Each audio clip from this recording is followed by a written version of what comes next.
Assalamu alaikum wa rahmatullahi wa barakatuhu. Inshallah, we are demonstrating how to offer salah the sunnah way.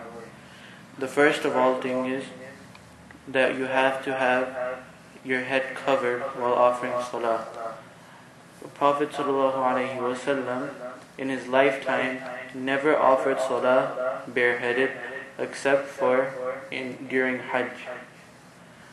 He always used to either wear a turban or some sort of covering. Now you will make niyyah or intention.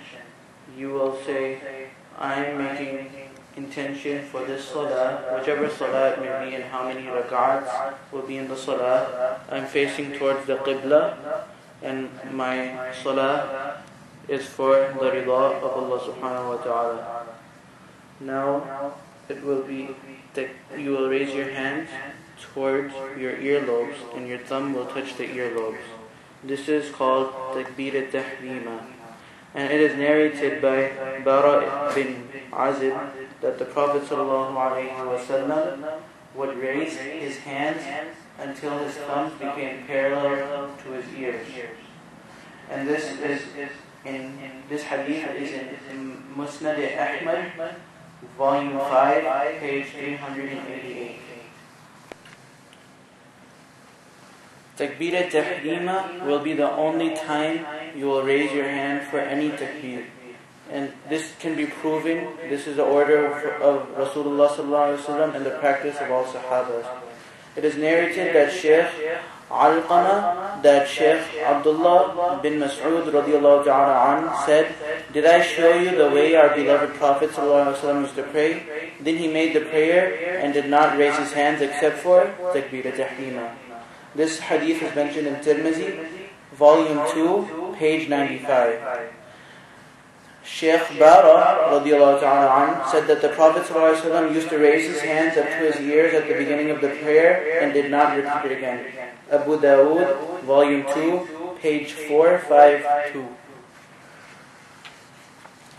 Shaykh Aswad radiallahu ta'ala rahmatullahi alayhi said that he saw Shaykh Umar bin Khattab radiallahu ta'ala raise both of his hands while pronouncing first takbir and did not repeat it. Kanzul Ummal, volume 1, Kanzul Ummal, volume 1, page 1571.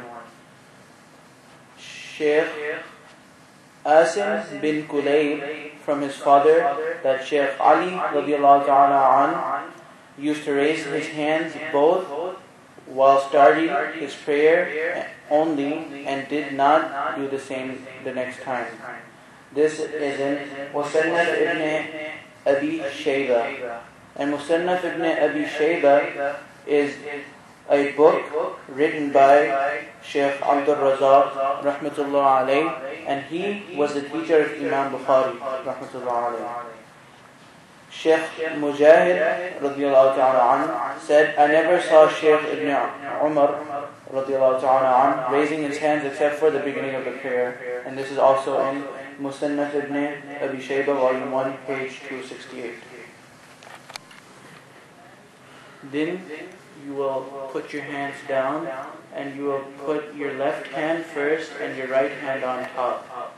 You will fold your pinky and your thumb around the wrist, and you will keep your three middle fingers straight.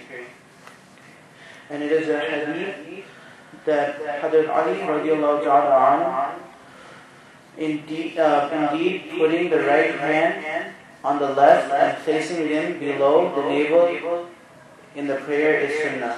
And this is in Dar Qutni, volume 1, page 289. You will not place your hands on the chest. This is only a practice for women. Now that you have tied your hands, you will recite Sana, you will recite Ta'awud, you will also recite Tasmiyah. Then you will recite Surah Fatiha, and it is mandatory to recite a small surah or an equivalent of 3 small ayats from the Quran. And standing is fard in Salah. But if you are behind the Imam, then you will not recite anything from the Quran.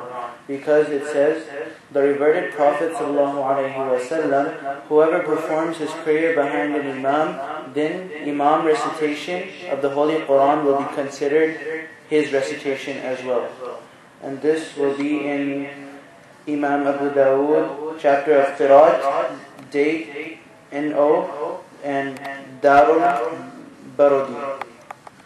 It is also narrated that Hadrat Abu Hurairah radiallahu ta'ala said that the Prophet ﷺ said, indeed, Imam was appointed to be followed by.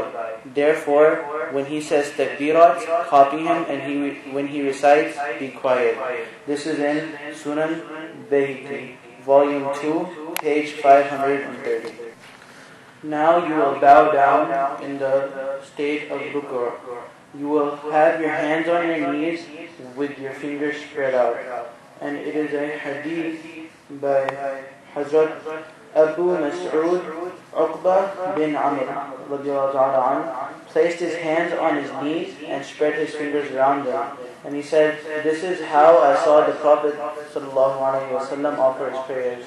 And this is in Bukhari, volume 1, page 263. And then, men should also keep their heads straight and parallel to their backs. Because Hazrat Aisha radiallahu ta'ala reported that the Rasulullah ﷺ said, while bowing down, the Prophet of Allah ﷺ did not raise his hand up or down. Rather, he kept it in between. And this is in Musnad Ahmad, volume 7, page 49. And while we are on the ruku', we should recite Subhana Rabbiyal Azim at least 3 times.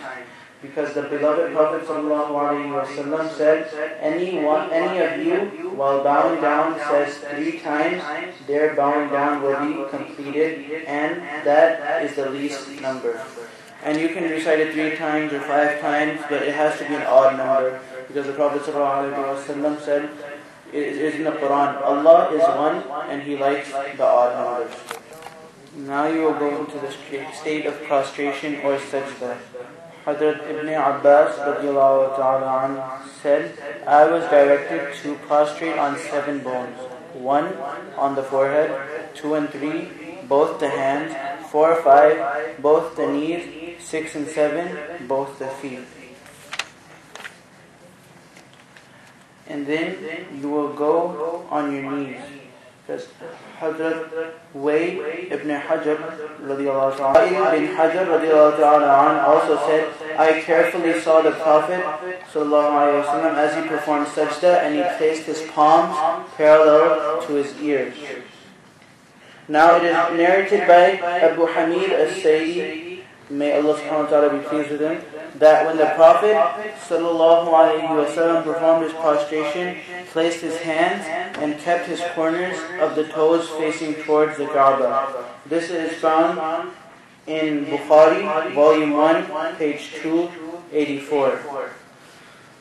Now it is related that the Prophet ﷺ said, don't do it, or he said, a prayer is not perfect if the nose does not touch the ground. So while prostrating or making the sajda, we have to have our nose touch the ground, and we have to keep the elbows up. The Prophet ﷺ said, while making the sajda, place your palms on the ground and keep your elbows up. This is found in Muslim Sharif, volume 4, page 178.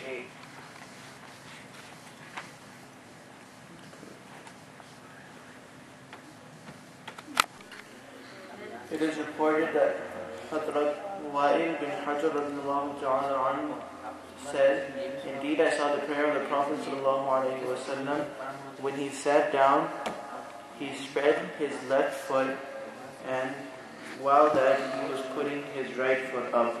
And this hadith is mentioned in Tirmidhi Sharif, volume 2, page 160. Final. During the recitation of Tashahhud, when one says La ilaha, they should raise the right index finger while putting all the other fingers into a palm like a fist. Then when saying illallah, they should replace it back the way it was. And it is reported that Hadrat Abdullah bin Umar radiallahu ta'ala anhuma said the Prophet sallallahu alaihi wasallam used to close all his fingers in tashahhud, pointed with his finger that was next to his thumb, the index finger. Now after you have recited tashahhud, you will recite Darud Ibrahim in dua.